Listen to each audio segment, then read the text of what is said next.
Meet my friend DESI. She was working at Tom Thumb, and she's 26 years old,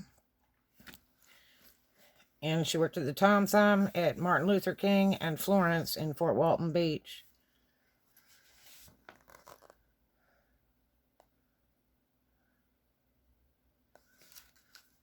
Really nice girl. But guess what?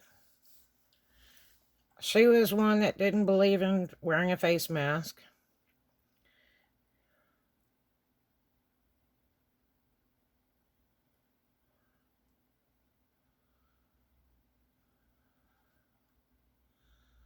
Anything this gas station could sell tonight or all year ever isn't worth your life.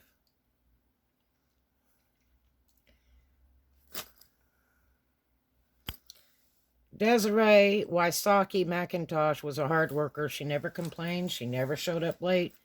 She never called in sick, even when she was sick. 26 years old. She worked the graveyard shift.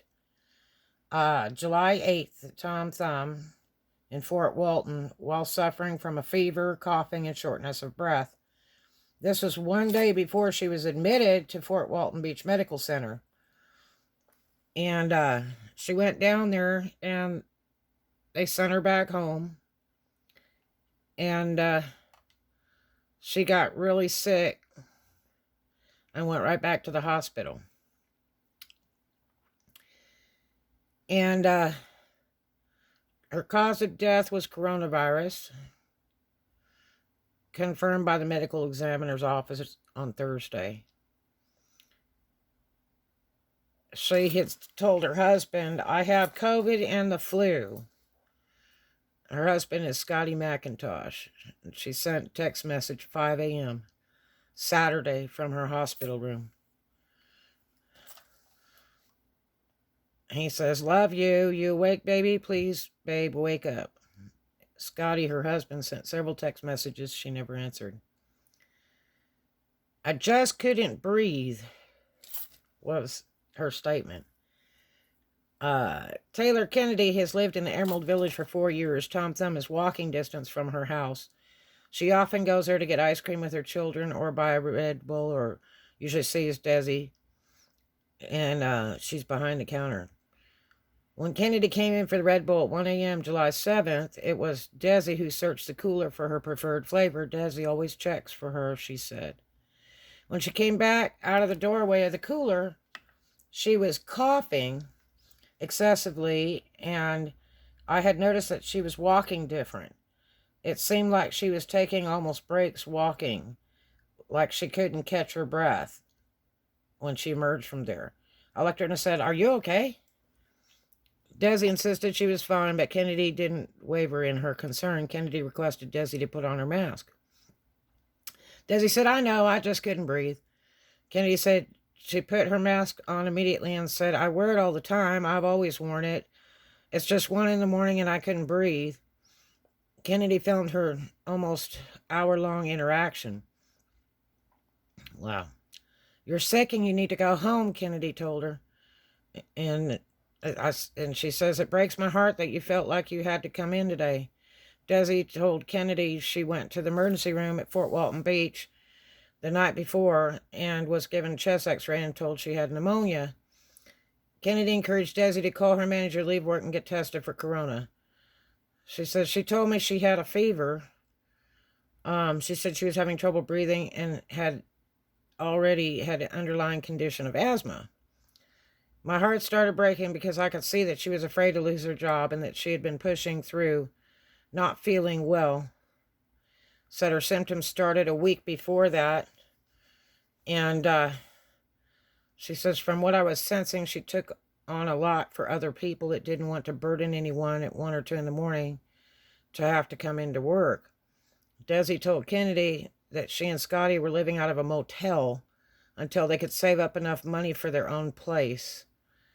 Scotty expressed concern for potential homelessness while DESI was in the hospital. He is now living with his mother. I told her that must be impossible to live with the idea that you could lose your job, but you could die. Kennedy said. I said, it's not worth it. Anything this gas station could sell tonight or all year or ever isn't worth your life. Eventually, I must have struck a chord with her when I said, you could be infecting a lot of people. If somebody came in here who has cancer or autoimmune disease, if they get this, they will probably die. Kennedy later learned that Desi's aunt, Claudia Wysocki, has cancer. Desi had not yet told her aunt or any family members except Scotty that she was sick. That's Desi. She's not going to complain, Kennedy said. The Tom Thumb location that she worked at closed July 9th, the same day Desi was admitted to Fort Walton Beach Medical Center. Some purpose. Desi went to work again July 8th. Scotty stayed up all night worried about his wife knowing that she was losing her battle to breathe. She left work 2 hours early and he took her to the emergency room. Her oxygen levels never returned to normal. Desi told Scotty he couldn't visit her in the hospital because visitors weren't allowed. The pair exchanged multiple text messages during her hospital stay. They loved texting, Scotty said. Love you, she said. Love you more, he said. Scotty was able to see her in the few minutes before she died, but she wasn't coherent enough to talk.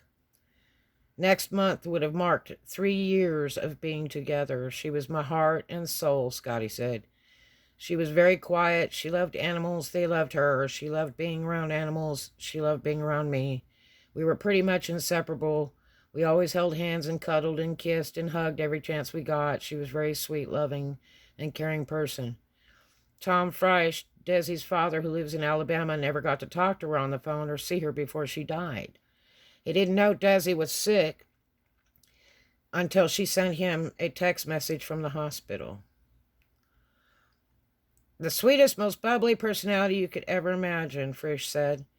She was never rude to anybody. She was always laughing, enjoyed life to the fullest, the nicest girl you could possibly ever meet. Desi had underlying conditions, asthma, diabetes, thyroid problems, Frisch said before she died. Frisch admits he was part of the camp of people who believe masks don't work against coronavirus. Losing her, though, has changed him, too. After this, I will tell everybody, wear your mask, keep yourself clean, wash your hands, wear your gloves, everything. Frisch said, I believe a lot of people are like I was. If it's not hitting home, it's not real. That's just the wrong attitude.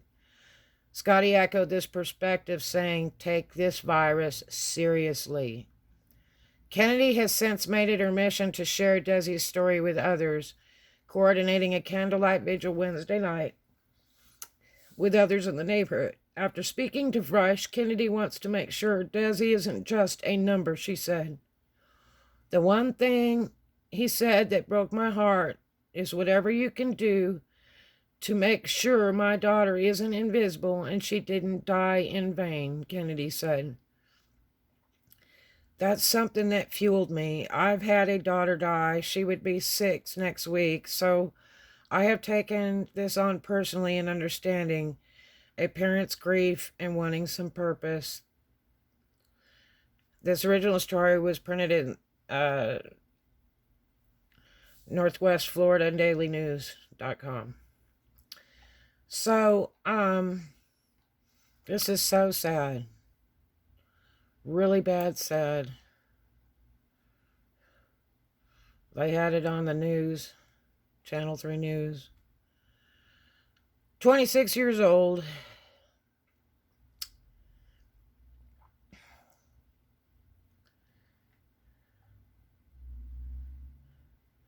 And it didn't take her long to die from it. It was about a week deal. Really, really, really, really sad.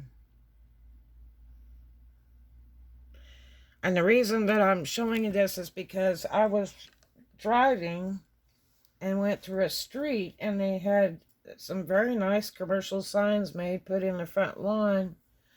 It said, remember Desi, please wear a face mask. And I was like, wow. And then I looked it up and I know the girl.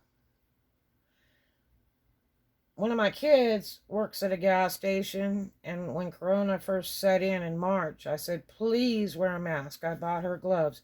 I made her masks.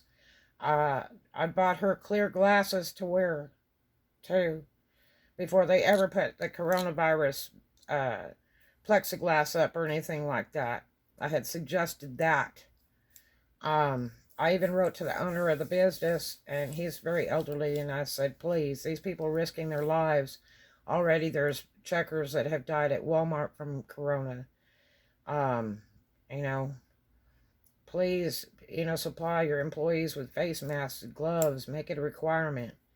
The social distancing.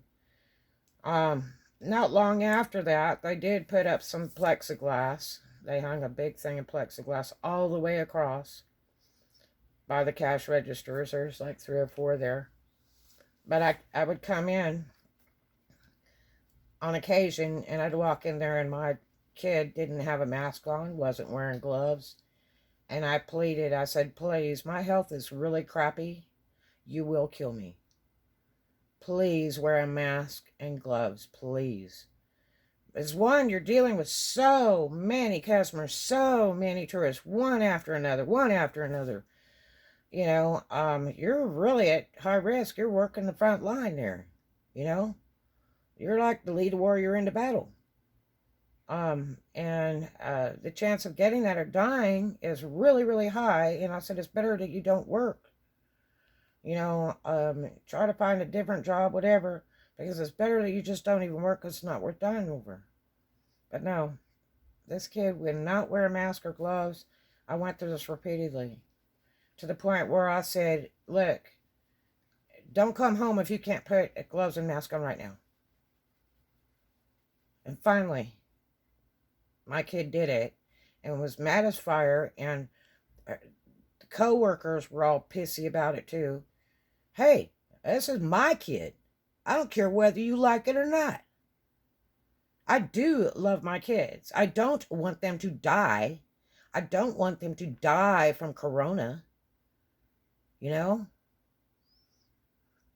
Respect me and respect others and respect yourself. Unless you're on a suicide run, don't include me.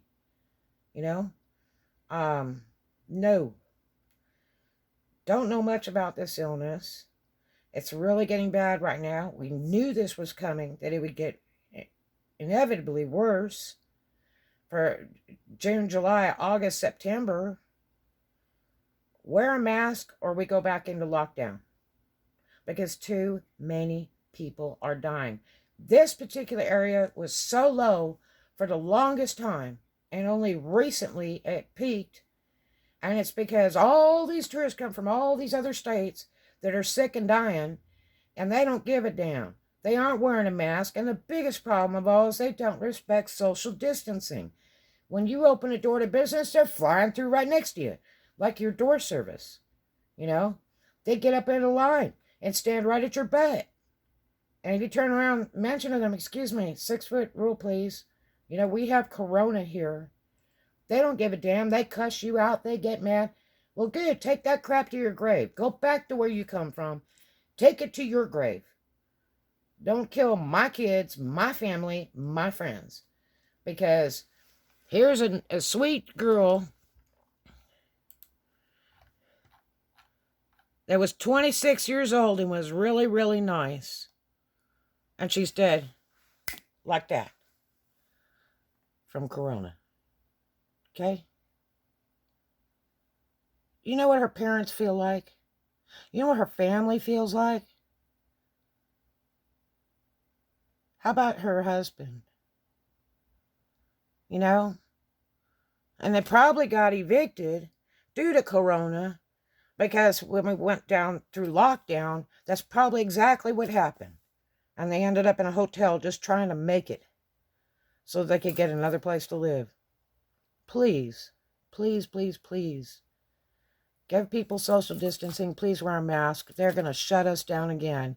And if you think you can survive that one, good luck. Because so many people lost their places to live. So many. Let's not see you be the next one. Let's not see you be the next one to die. Or spread it to your relatives or your children so they'll follow you to the grave. Because this sweet girl is gone. Love you, Desi. I will miss you.